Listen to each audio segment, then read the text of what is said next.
Constantemente a gente tem visto vídeos aí pela linha do tempo do YouTube, do pessoal querendo saber o que é melhor, aquela ação que é para o crescimento ou a ação que paga bastante dividendos. Por isso hoje eu resolvi fazer um pequeno teste para vocês. Se a gente tivesse pego aí uma ação de crescimento e uma ação de dividendos e há 10 anos atrás tivesse colocado R$ 1.000 em cada uma, qual que teria rentabilizado melhor? E para isso eu escolhi nada mais nada menos do que a ação considerada a melhor ação de crescimento da bolsa. E quando todo mundo faz vídeo sobre isso, sempre tem que citar ela, que é a queridinha VEG. E para ação de dividendos eu não peguei aquela que paga mais, mas eu peguei a ação que, mesmo sendo uma ação estatal, é uma ação centenária, mas é uma ação que tem lucro consistente e provavelmente vai passar mais 100 anos ou talvez até mais ainda inativa. Creio que só por falar isso, a maioria do pessoal já sabe qual ação é. Inclusive, hoje em dia é até difícil alguém não ter essa ação na carteira, que é Banco do Brasil. Então, eu fiz essa simulação no Investidor 10, na tela vocês já conseguem ver aí. É aquilo que a gente sabe, todo investidor tem que colocar na cabeça. O tempo é o maior aliado. Nessa primeira simulação, o que é que eu fiz? Eu peguei na data exata de 10 anos atrás e aportei R$ 1.000 em cada uma. E olha a rentabilidade, 1021%. Ou seja, só por ter comprado a ação naquela época e ter deixado sem fazer novos aportes nem nada, rentabilizou 1000%. E a gente vê aqui uma rentabilidade aqui de 1200%.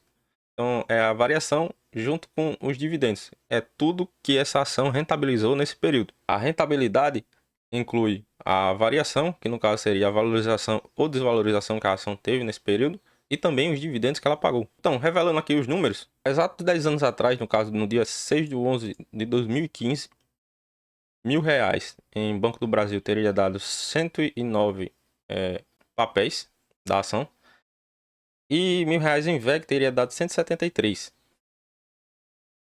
Esses valores da cotação eu peguei no TradeView. E se a gente vier aqui embaixo e a gente consegue colocar a data exata, colocando aqui 6 de 11 de 2015, ele me leva direto para lá.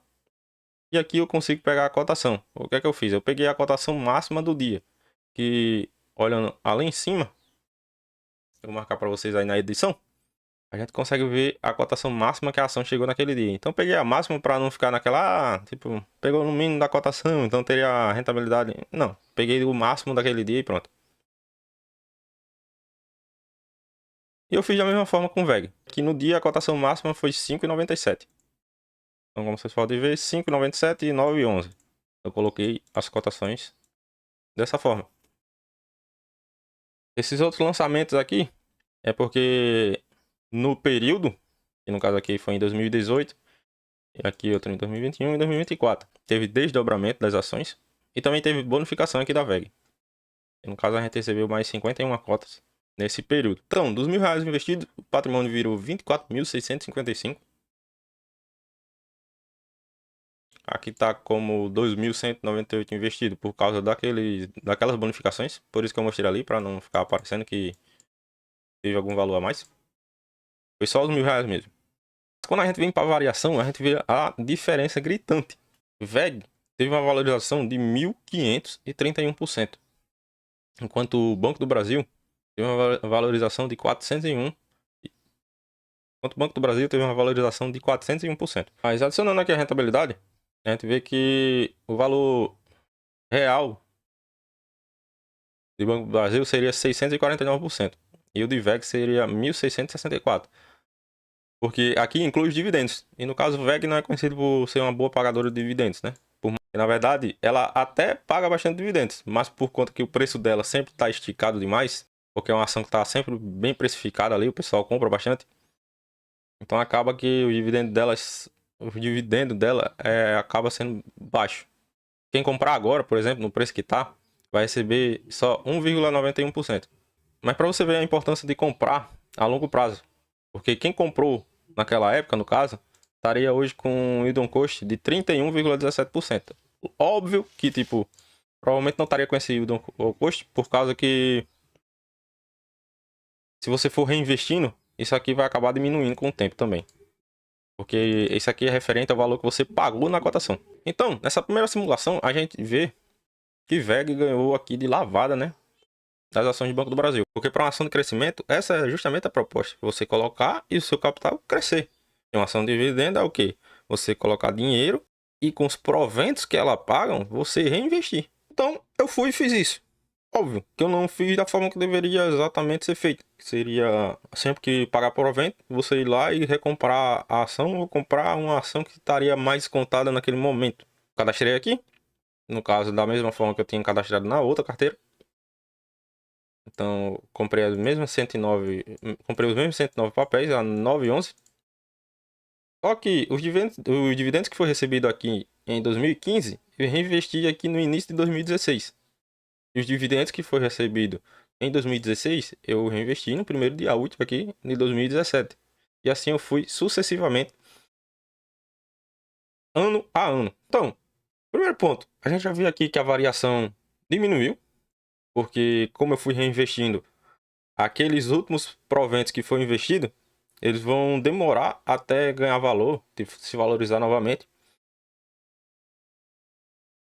Então é meio óbvio que a variação vai cair, porque tem aportes mais recentes que ainda não deu tempo de se valorizar.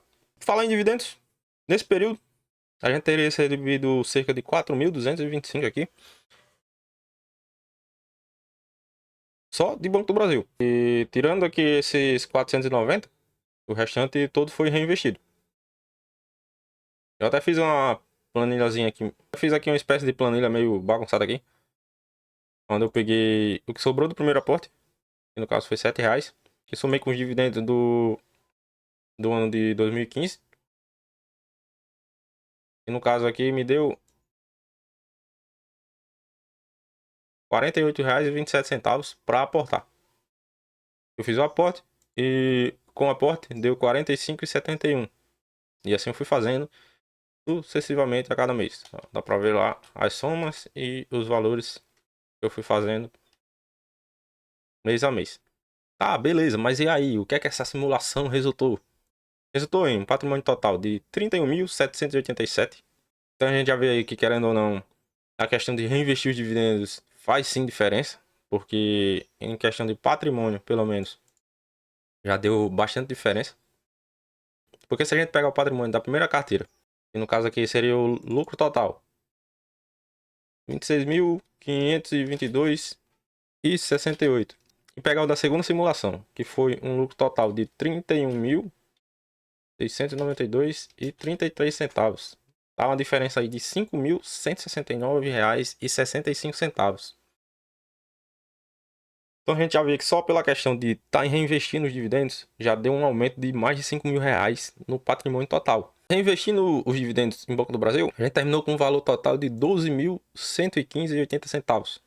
Uma variação aí de 156% e um ganho de capital de R$ 7.400 praticamente. Mas, mesmo assim, reinvestindo os dividendos não ultrapassou o valor de VEG. E olha que VEG eu nem fiz o reaporte dos dividendos. Mesmo ela pagando pouco e tal, eu poderia ter feito. Mas por que eu não fiz? Porque quando eu fiz de Banco do Brasil, que eu vi que não chegou no valor, não iria adiantar de nada. A simulação já está feita. Tipo, a gente já vê que mesmo reinvestindo os dividendos, uma ação que paga dividendos, provavelmente, não vou conseguir dizer se todas, porque eu não peguei a que mais paga dividendos, mas eu peguei uma ação ali que paga bastante dividendos, né? É conhecida por pagar dividendos periodicamente, até várias vezes no ano, mas que, mesmo reinvestindo os dividendos, não foi capaz de alcançar uma valorização tão alta para acompanhar uma ação que é conhecida como ação de crescimento. Então, qual é o meu veredito quanto a isso? Cara, se você tá procurando ali só crescer patrimônio, cara, vai na fé. Procura essas ações aí que são ditas como ações de crescimento. Mas é aquele negócio. Mas é aquele negócio. Talvez aconteça até de você começar a investir e a ação cair. Então você vai ficar naquela. Tipo, nem vai estar recebendo dividendos e ainda vai ver uma desvalorização na carteira ali no curto prazo. Então se você for um cara que não aguenta esse tipo de coisa, não aguenta queda no mercado. Por que que eu digo isso? Porque VEG é um bom exemplo disso. Do final ali pro início do ano, VEG tava ali batendo R$ 60. Do ano pra cá, VEG tá desvalorizada 26%. Mas chegou vai desvalorizar 41%. Então, se você não aguenta esse tipo de volatilidade, pelo menos no curto prazo, é um pouco complicado, porque você não vai estar com dividendos caindo, porque ela não é uma boa pagadora de dividendos, assim, de tá pagando valores muito altos. Pelo menos não para quem está investindo ali no curto prazo. A gente viu que o Idon Cost é uma coisa diferente. Então, quem comprou lá atrás, hoje está recebendo bastante, comparado ao preço que pagou lá. Mas quem comprar hoje vai estar recebendo ali algo em torno de 12% no ano. Então, para mim, qual é o melhor cenário? Cara, ter os dois mundos. Por quê? Um ponto como esse, onde o VEG caiu aqui 40%. Se você tem uma ação, por exemplo, você tem uma ação de dividendos na sua carteira, talvez até alguns fundos imobiliários, que lhe traga constância, que lhe traga fluxo de caixa, você iria conseguir aportar mais em VEG com esses dividendos que iriam estar caindo na sua conta. Porque o que eu não concordo com que muitos youtubers trazem aí, que você deve só investir em ações de crescimento e tudo mais.